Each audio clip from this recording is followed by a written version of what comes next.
জি sir. অসুবিধা নেই। দেখা দরকার আছে। এটা হচ্ছে নরমাল ইউট্রাস। জি স্যার।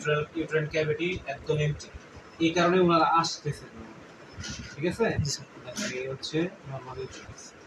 এখন গিয়ে দাঁড়াইছে তার যে ডান পাশের ওভারি, এই যে তার ডান পাশের ওভারি, এই ওভারির মধ্যে তার প্রেগন্যান্সি। দেখছো? এদিকে ব্যথা করে না? এবং মাল্টিপল সিস্টিক লেশন আছে সাথে। এটা হচ্ছে ছোট ছোট আপা আপনার সমস্যা হয়েছে, হ্যাঁ?